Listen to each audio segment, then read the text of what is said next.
While Herb Simon was scrambling to protect Caitlin Clark from the expansion draft, a man 2,000 miles away in Dallas was smiling. His name is Curt Miller, and he just finished building the most dangerous roster in the WNBA without spending a single dollar yet. 2 consecutive #1 picks, a Rookie of the Year who just earned a $1.2 million raise, a 4-time All-Star free agent who might not come back, a new head coach, a new arena, and a war chest under a brand new CBA that's about to change everything. This isn't a rebuild, this is a blueprint, and the Indiana Fever are standing directly in its path. Here's what nobody's talking about. Curt Miller isn't some unproven executive gambling on a young team. He's the only person in WNBA history to win both Executive of the Year and Coach of the Year in the same season. That was 2017 with the Connecticut Sun. He took that franchise to 6 straight playoff appearances, 2 finals, the best record in the entire league over a 6-year stretch, 126 wins, 66 losses. Diana Taurasi's era set the standard for greatness in this league, and Curt Miller built teams designed to compete against exactly that kind of talent. Then he walked away from coaching. He showed up in Dallas on November 8, 2024, and immediately started dismantling everything. He fired the head coach after 1 season. He brought in Jose Fernandez from South Florida, a guy who spent 25 years building a college program and is close friends with Gino Auriemma, Paige Bueckers' college coach at UConn. That's not a coincidence. That's a chess move. Because here's the part that should terrify every Fever fan watching this. The Dallas Wings just became the 4th franchise in WNBA history to hold back-to-back #1 draft picks. And Curt Miller has made it very clear he's open for business. He told reporters he's already received more phone calls about trading this year's #1 pick than he got last year for the Paige Bueckers pick. More calls for a draft class with no consensus top player. That tells you everything about how the rest of the league views what Dallas is building. Let's talk about what he already has. Paige Bueckers just finished one of the greatest rookie seasons in league history. 19.2 points per game, 5.4 assists, 3.9 rebounds. She shot 47% from the field and nearly 89% from the free throw line. She won Rookie of the Year with 70 out of 72 votes. She was an all-star starter, pulling in over 800,000 fan votes. She scored 44 points in a single game, the highest scoring performance by any rookie in WNBA history. And here's the part that will make you sick. She did all of that, an entire WNBA season, making $78,000. Meanwhile, her unrivaled contract paid her more in one offseason than her entire 4-year WNBA rookie deal was worth. That's how broken the old system was. But here's what changes everything. Under the new CBA, Bueckers qualifies for the EPIC rule, exceptional performance on initial contract.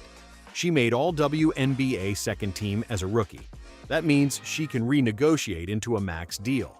Her projected salary for this season? $1.2 million. By 2028, $1.7 million. She's not a bargain bin superstar anymore. She's being paid like one. And that means Curt Miller is building around her for real. Now here's where it gets complicated and interesting.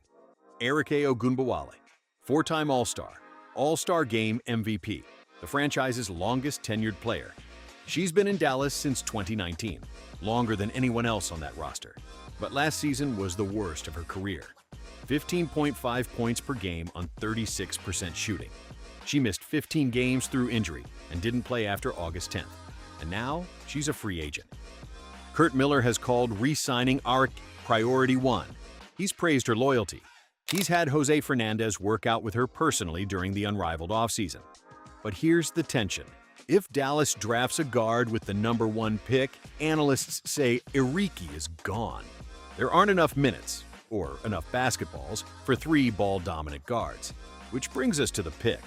The favorite right now is Awa Fam, a 19-year-old center from Santa Pola, Spain, currently playing for Valencia Basket. She became the youngest player in Valencia's history when she suited up at just 15 years old. She's 6'4". She represented Spain at the FIBA World Cup qualifiers and held her own against Team USA. She's shooting 62% on 2-pointers in the Spanish Liga and nearly 58% in EuroLeague Women. She fits perfectly into what Jose Fernandez wants to run, a European-style system with versatile players who can stretch the floor and create off the dribble. If Dallas takes Fam, they keep Arike, They add size, and they let Bueckers run the show with a modern big who can do everything. But there's another name, and this is where the drama starts. Azzi Fudd, UConn sharpshooter, NCAA tournament standout. She's shooting over 45% from three this season, career-high 17.8 points per game. Diana Taurasi herself went on NBC Sports and predicted Fudd goes #1 to Dallas, specifically because of the on-court chemistry she already has with Bueckers from their championship run at UConn. And yes, they're together. Bueckers confirmed Fudd as her girlfriend at WNBA All-Star Weekend last July. The phone case, the WAG talk interview, all of it. Now, the Wings had the worst three-point shooting in the league last year. One of their biggest needs is floor spacing around Bueckers, and Fudd is one of the purest shooters in the entire draft class. So this isn't just a headline, it's a legitimate basketball fit. But if Fudd goes #1, analysts say Arike almost certainly leaves. That becomes a Bueckers-Fudd backcourt from day one. Either way, Curt Miller wins. To understand why this matters for the Fever, you need to understand what Indiana just went through. The expansion draft happened today. 13 teams had to submit their protected lists, only 5 players each.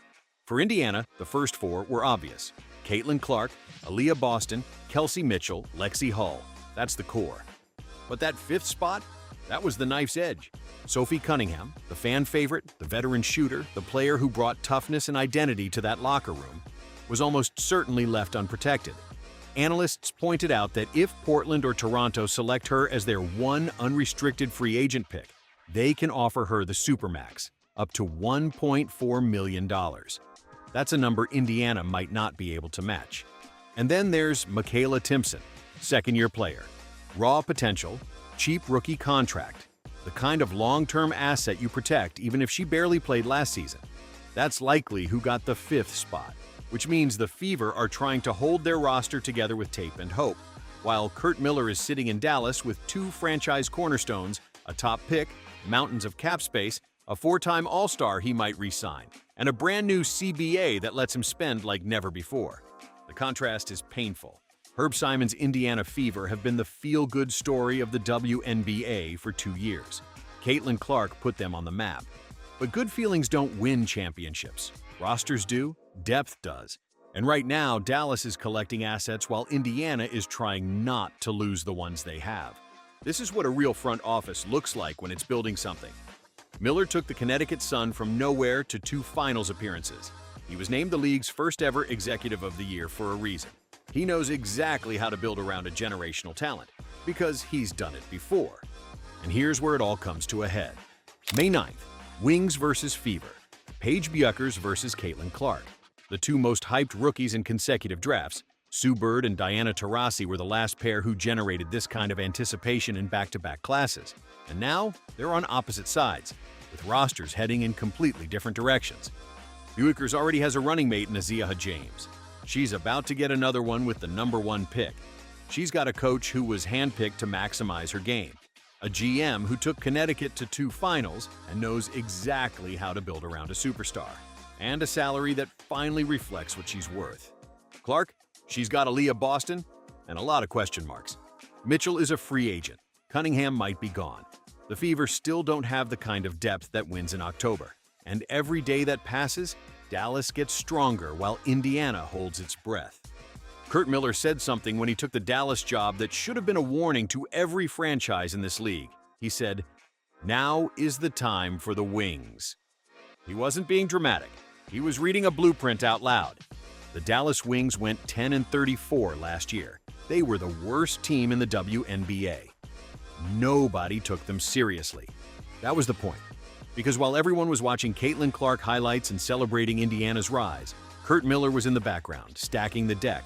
2 #1 picks, a new coach, a new arena, a new CBA, a projected $1.2 million star, and a plan that's been in motion since the day he walked through the door. The Fever better be paying attention, because Dallas isn't coming. Dallas is already here,